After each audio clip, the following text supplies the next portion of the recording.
Good afternoon, welcome to Market Wrap number 197. Stuart Williamson at the helm. This week, how to become an expatriate landlord, what you need to know before taking on tenants. Bricks and mortar have been a pillar of British retirement plans ever since the birth of the buy-to-let mortgage more than 26 years ago. It's a tried and trusted strategy, a true strategy, if done properly. It gives investors two sets of returns, rental income and capital growth on their underlying asset. More than half of landlords have invested in property as part of their retirement plans, according to the British Private Landlords Survey. But property investment is not without its pitfalls, and recent tax and regulatory change have triggered an exodus of landlords from the sector. This was seen by the most recent budget, where the Chancellor is trying to get people to come back into the market, landlords to sell off without capital gains tax, so people do buy in. Okay. Also, interest rates have dramatically increased, the cost of borrowing, triggering a profit crunch, which puts thousands of landlords close to being in the red. These rates are now coming down, so it's a lot more positive. So being a landlord is not for the faint-hearted. Research is vital to ensure that your investment remains a good one. In this guide, we will cover: should I buy via an SPV? What does the buy-to-let cost? What sort of property should I buy? How much cash will I need to get going? How much should I put aside for maintenance? Do I need an agent? Is a pension buy-to-let the best thing for your pension fund? What about tenants? What about changing the government policy?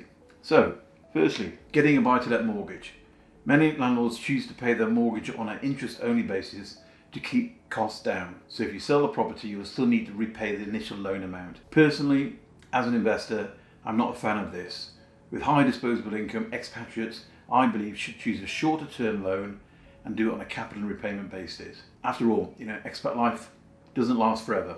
The way in which lenders assess affordability for a buy-to-let mortgage differs from a typical homeowner loan. A borrower with a homeowner mortgage will be assessed for affordability on their income, but a buy-to-let borrower will be assessed using an interest coverage ratio, ICR. A lender will use rental valuations on similar properties in the same area when assessing affordability if it's a new buy-to-let. So how much deposit will I need? Most lenders require a deposit of 30% when you're offshore of the property's purchase price, although some do go as far as 25% or 20%. However, your interest rate will creep up the less you put down. As with a normal mortgage, borrowers who put more equity into their property are less risky customers for lenders and will qualify for better interest rates up to a certain extent. Lenders only want to lend really more than £100,000, definitely not below £75,000, so bear that in mind when looking at pricing. How do I get a mortgage? What if I'm in Dubai, KSA, India, China? Sounds pretty daunting, eh? Well, the thing to do is to use an FCA licensed and regulated broker who are offshore.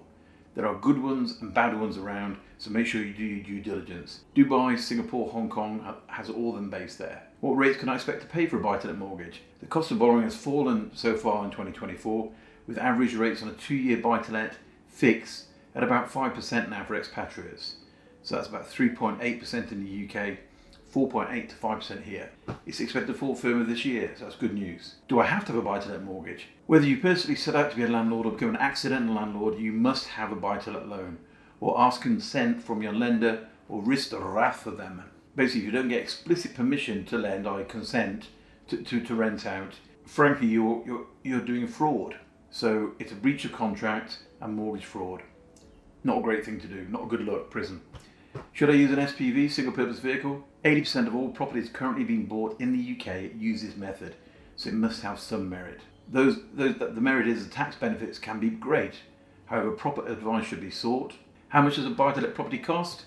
The average buy-to-let in the UK today is about £260,000 according to Hamptons. So consequently you need for a 30% deposit about £78,000. Now that's a large amount of money. Some people don't have that. And there are quite a number of people out there who will let you buy on the drip, i.e. 5% down and then a monthly amount. So if you want to know more about that, please do get in touch. Don't forget stamp duty. That's an extra 5% cost on top. But the initial amount of investment varies greatly on where you are. In the northeast, bless it, where I'm from, the average house costs £112,000. Next door in the northwest, the average house costs £150,000. East Midlands, £180,000 for a typical buy-to-let. But bear in mind, just because it's cheap doesn't mean it's good. Buy-to-let investment in London is a completely different fish.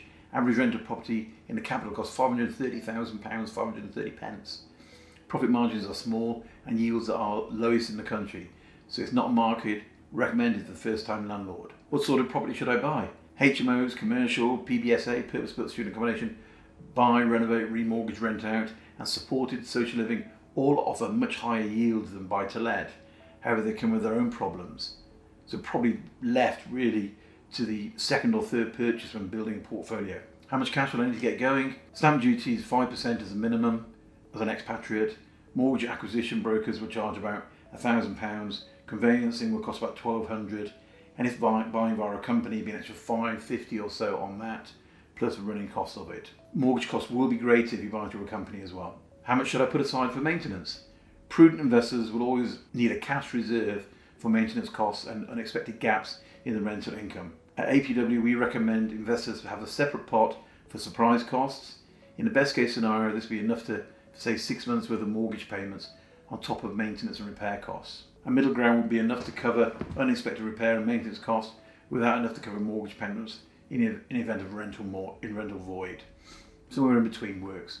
As a rough guide, landlords should set aside 1% of the property's value for annual repairs and maintenance. 1%. Do I need an agent to manage my property? Can I rely on friends and family? Always use an agent. When managing from afar, it can turn into an absolute nightmare. Family fallings out, where one party's view is acceptable is not what the other party's view of acceptable is, where one party's view of spend just enough is not the same. It often goes wrong. A good agent will charge you 10 to 12% and you may even throw in a no void guarantee, so it's empty. You still get paid. Is a pension or a buy-to-let the best thing to fund your retirement? The average gross yield on a new buy-to-let purchase is 6.2%, according to Hamptons. That's a contrast to the average or the target 4% rate of income from a typical pension pot in drawdown. It is possible to make good money in bricks and mortar, especially if you benefit from house price growth, which significantly boosts returns, and over the longer term it will. The average landlord in England and Wales sold their buy-to-let in 2023 for £110,220 more than they bought it for, having owned the property for just 10 years, according to Hamptons.